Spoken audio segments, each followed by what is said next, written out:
Assalamualaikum warahmatullahi wabarakatuh. Perkenalkan, saya Muhammad Wisnuaji Pradana dari Pendidikan Teknik Elektro tahun 2017. Dengan ini ingin melaporkan hasil kegiatan praktik kerja lapangan di Dinas Pendidikan Provinsi DKI Jakarta. Judul yang akan saya ambil dalam PKL tersebut ialah monitoring dan evaluasi instalasi solar panel pada proyek rehab total wilayah Jakarta Timur, Dinas Pendidikan DKI Jakarta. Pertama-tama mari kita pengenalan perusahaan. Dinas Pendidikan Provinsi DKI Jakarta merupakan perangkat daerah yang melaksanakan tugas pemerintah di bidang pendidikan serta tenaga kependidikan agar terwujudnya layanan prima yang berbasis IMTAK dalam rangka menghasilkan tamatan yang berkualitas, produktif, mandiri, dan kompetitif. Dinas Pendidikan sendiri berada di bawah naungan Gubernur DKI Jakarta melalui Sekretaris Daerah. Dinas Pendidikan DKI Jakarta berlokasi di Jalan Gatot Subroto, nomor Kafling 40-41, RT 8 RW 3, Kuningan, Kelurahan Kuningan Timur, Setiabudi, Kota Jakarta Selatan, Daerah Khusus Ibu Kota Jakarta. Visi dan misi Dinas Pendidikan Provinsi DKI Jakarta tertulis seperti berikut. Visi mewujudkan pendidikan yang tuntas dan berkualitas untuk semua. Misinya 1. Mewujudkan akses yang merata dan berkeadilan. 2. Mewujudkan pembelajaran yang bermutu. 3. Mewujudkan efektivitas birokrasi dalam pelayanan pendidikan. 4. Meningkatkan kualitas dan kuantitas sarana dan sarana pendidikan.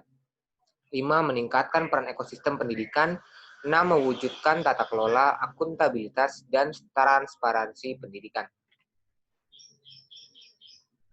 Dinas Pendidikan mengepalai 7 bidang dan 3 subbagian, diantaranya subbagian humas, keuangan, dan bagian umum. Serta ada bidang pendidik dan tenaga kependidikan, bidang perencanaan dan penganggaran, bidang PAUD dan pendidikan masyarakat, bidang SD dan pendidikan khusus, bidang SMP dan SMA, bidang SMK, dan bidang sarana dan prasarana pendidikan.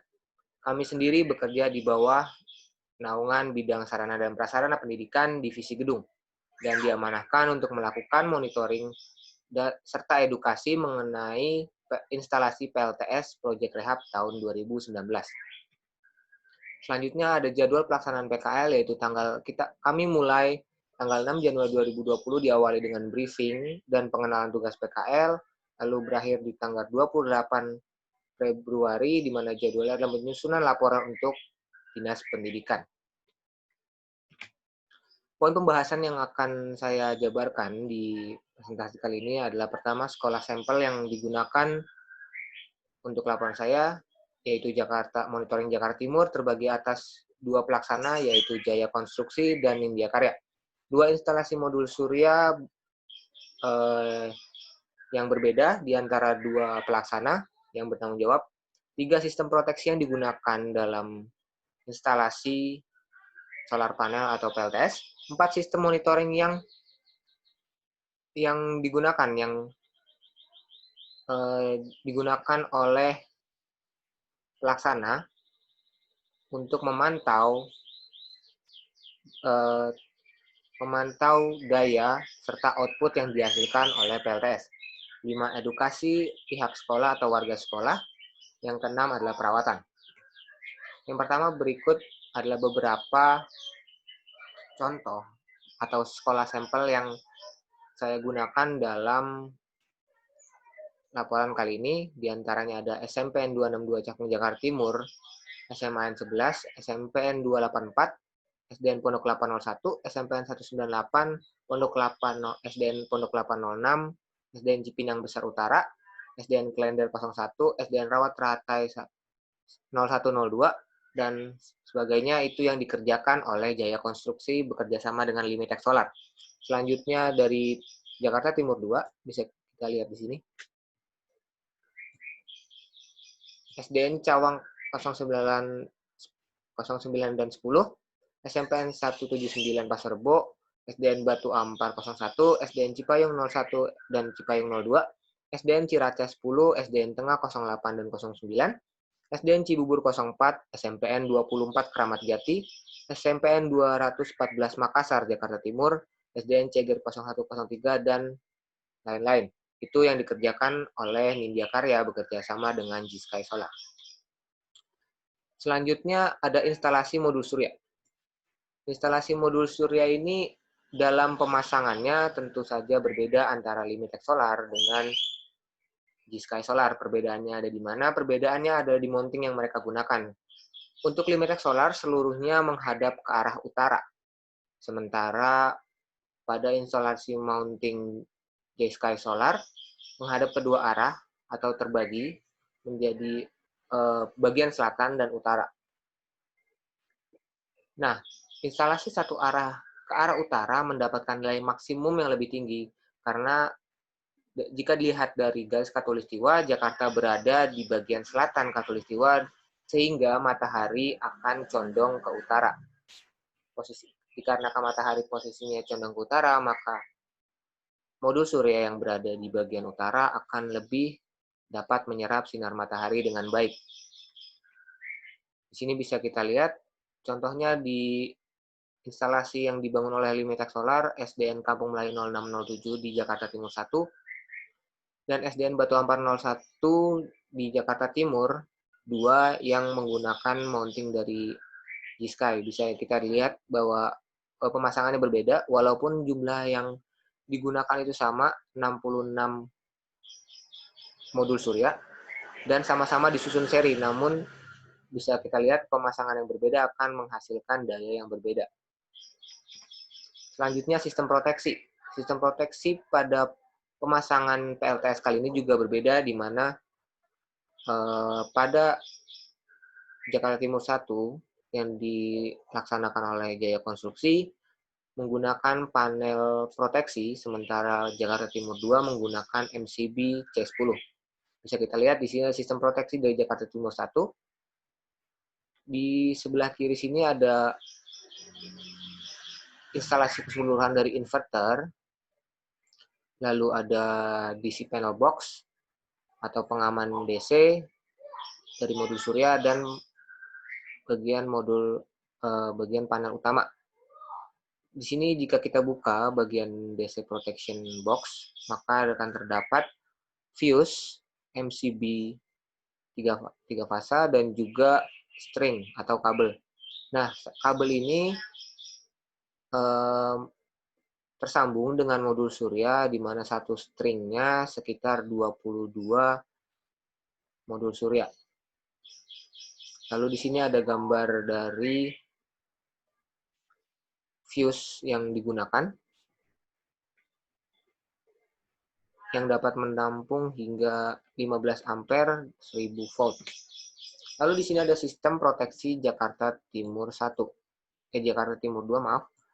Di sini bisa kita lihat bahwa Jakarta Timur 2 dengan G-Sky Solar hanya menggunakan inverter dan MCB C10, di mana satu MCB ini mewakili 22 string. Jika jumlah maka akan ada 88 string, 88 modul surya yang terhubung dengan MCB C10 ini. Bagaimana keamanannya? Tentu saja dari segi keamanan bisa kita lihat bahwa sistem proteksi Jakarta Timur 1 lebih lengkap dan lebih aman karena jika terjadi kesalahan atau terjadi error, maka yang terputus hanya bagian fuse dan bisa diganti. Sebenarnya sama halnya dengan C10, jika memang terjadi konsleting, maka C10 bisa diganti, namun ini akan beresiko jika disambungkan langsung tanpa proteksi yang lebih. Karena begitu konsleting, yang akan error langsung MCB-nya dan langsung terhubung ke inverter. Lalu sistem monitoring juga berbeda di Jakarta Timur 1 dan Jakarta Timur 2, yaitu di mana Jakarta Timur 1 dapat memonitoring berbasis internet, sementara Jakarta Timur 2 belum berbasis internet dan hanya mengandalkan layar dari inverter dan melakukan backup setiap bulannya. Ini bisa kita lihat dari sistem monitoring Jakarta Timur 1 menggunakan website Sunny Portal yang disediakan oleh vendor dari inverter itu sendiri. Jadi bisa kita lihat di sini, bisa kita pantau bersama bahwa ada dana yang dihemat, ada juga PV energy atau photovoltaic energy, yaitu energi yang dihasilkan oleh modul. Di sini juga terlihat suhu di sekitar. Untuk ini saya mengambil data berdasarkan saat praktik kemarin, yaitu bulan Februari. Lalu di sini juga ada sistem information, dan juga di bawahnya ini ada grafik berapa banyak atau seberapa besar daya yang dihasilkan. Bisa kita lihat di sebelah kiri ada total yield atau total daya, yaitu sekitar 21 dan sekitar antara 20 sampai 25 di hampir setiap harinya, dan juga ada juga yang rendah di antara 10 sampai 15, dan yang paling rendah itu adalah 0 sampai 5 kilowatt per hour. Lanjut, jika di sistem monitoring Jawa Timur 2 hanya mengandalkan yang ada atau yang terdapat pada inverter. Bisa kita lihat di situ ada tertulis power 8.224 watt, yang berarti power yang dihasilkan saat itu sebesar 8.000 watt. Sementara day 0,9 kilowatt itu artinya adalah energi yang dihasilkan dari awal menyala hingga saat pengujian dilakukan. Nah, total ini 0,02 megawatt per hour adalah hasil keseluruhan atau akumulasi dari awal pertama dinyalakan hingga nanti 1 bulan ke depan, begitu di backup oleh pihak Nindya Karya. Dan yang kurang lagi dari sini adalah pihak sekolah tidak bisa memantau atau ya bisa memonitoring secara real time, karena yang bisa melakukan backup untuk saat ini hanya pihak Nindya Karya. Sementara jika kita menggunakan Sunny Portal seperti yang dilakukan oleh di Jakarta Timur 1, pihak sekolah pun tinggal login melalui akun Sunny Portal dan dapat melihat secara real time bagaimana penghematan daya, bagaimana daya yang dihasilkan, dan bahkan ada di situ karbon dioksida yang disaring. Selanjutnya ada edukasi. Edukasi bagi pihak sekolah ini dilakukan oleh kami yang berupa penggunaan, fungsi, hasil, cara perawatan dan kelebihan dan kekurangan dari sistem PLTS tersebut. PLTS yang digunakan dalam sekolah ini adalah PLTS on-grid, di mana PLTS akan tersambung langsung dengan listrik PLN dan tidak menggunakan baterai. Untuk bagi siswa sendiri, edukasi dilakukan oleh pihak sekolah ataupun guru. Namun jika ditinjau dari instalasinya itu sendiri, hanya beberapa sekolah yang dapat melakukan edukasi secara maksimal, dalam hal ini praktek, dan melihat langsung bagaimana instalasi PLTS itu terpasang.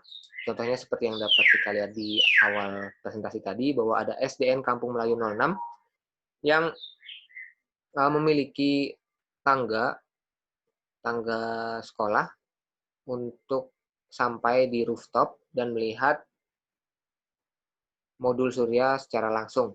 Sementara sekolah-sekolah lain yang tidak memiliki akses untuk siswa dan biasanya menggunakan akses tangga saja, tidak bisa melakukan secara langsung dan harus melakukan edukasi berupa teori dan cara kerja PLTS secara singkat. Dan itu mungkin akan mengurangi pemahaman siswa tentang bagaimana PLTS ini. Tentu saja hal ini sangat disayangkan karena pemasangan PLTS ini di sekolah bukan hanya menghemat, tapi seharusnya juga menjadi sebuah pembelajaran baru bagi siswa yang ingin mengetahui atau ingin akhirnya ingin bercita-cita di bidang kelistrikan, terutama di bagian pembangkit. Lalu perawatan. Evaluasi pada bagian perawatan PLTS ini terbagi menjadi dua, yaitu modul surya dan inverter, di mana modul surya harus dilakukan pembersihan minimal 1 bulan sekali, bergantung pada cuaca, di mana pembersihan hanya dilakukan dengan menyiram air dan melakukan pembersihan secara merata di setiap modulnya, sehingga modul dapat menerima sinar matahari dengan maksimal. Nah, hal ini berkaitan dengan kemudahan akses. Misalkan ada tangga atau seperti yang di Kampung Melayu 06 yang ada tangga khusus ke rooftop, yang memiliki rooftop. Dan setidaknya tangga besi yang tersambung dengan bagian atap sehingga penjaga sekolah atau pihak sekolah bisa membersihkan dengan mudah. Nah, hal ini tidak dilakukan oleh pelaksana dari Jaya Konstruksi, di mana hampir keseluruhan sekolahnya tidak memiliki akses, hanya beberapa sekolah seperti Kampung Melayu 06 tadi. Sementara di pihak lain di Nindya Karya di Jakarta Timur 2 hampir seluruhnya memiliki akses tangga yang terkait dengan loteng, yang tersambung di loteng, dan akhirnya mempermudah untuk perawatan modul surya. Yang kedua ada inverter. Perawatan inverter ini biasanya cukup dengan memberikan ruang kepada inverter agar nantinya inverter atau suhu pada inverter tidak terlalu panas. Hal ini seperti buah si malakama, di mana pada Jakarta Timur 1 cenderung lebih aman karena ditempatkan di ruang khusus. Namun akibatnya karena ruangannya tertutup, inverter akan jauh lebih panas dibandingkan di Jakarta Timur 2 yang di ruangan terbuka. Di sini ada kelebihan dan kekurangan seperti yang tadi saya sampaikan. Modul surya di Jakarta Timur 1 dapat menerima daya maksimal karena seluruhnya menghadap ke utara. Di Jakarta Timur 2 pun kelebihannya adalah modul surya lebih mudah diakses dan lebih mudah dalam perawatannya. Jakarta Timur 1 inverter dipasang di ruang khusus sehingga lebih aman. Jakarta Timur 2 inverter dipasang di tembok dekat tangga sehingga siswa dapat melihat secara langsung, walaupun sekali lagi Jakarta Timur 2 akses yang diberikan hanya akses untuk perawatan, bukan akses untuk pembelajaran siswa. Di Jakarta Timur 1 edukasi dalam dilakukan secara langsung baik daring melalui Sani Portal ataupun praktek di beberapa sekolah yang memiliki rooftop.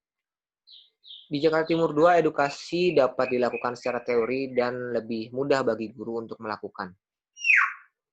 Sisa kekurangannya di Jakarta Timur 1, sulitnya akses menuju modul surya di beberapa sekolah, yaitu sehingga menyebabkan perawatan modul surya itu sulit. Bisa dihitung hanya sekitar 2 sekolah, jika saya tidak salah hitung, hanya 2 sekolah yang diberikan akses ke rooftop, yang memiliki rooftop, sehingga baik perawatan maupun edukasi dilakukan dengan baik di Jakarta Timur 1. Nah, Jakarta Timur 2 ini modul surya dipasang dengan arah yang berlawanan, yaitu utara dan selatan, yang akan membuat penyerapan cahaya kurang maksimal. Di Jakarta Timur 1, inverter dipasangkan di ruang khusus, yang mengakibatkan inverter lebih mudah panas, dan Jakarta Timur 2 inverter dipasang di tembok dekat tangga, sehingga kemungkinan kerusakan akibat siswa ataupun orang-orang yang penasaran dengan inverter tersebut dapat mengotak-atik inverter sehingga kemungkinan kerusakan yang disebabkan oleh human error lebih besar. Terima kasih atas perhatiannya. Sekian dari saya. Wassalamualaikum warahmatullahi wabarakatuh.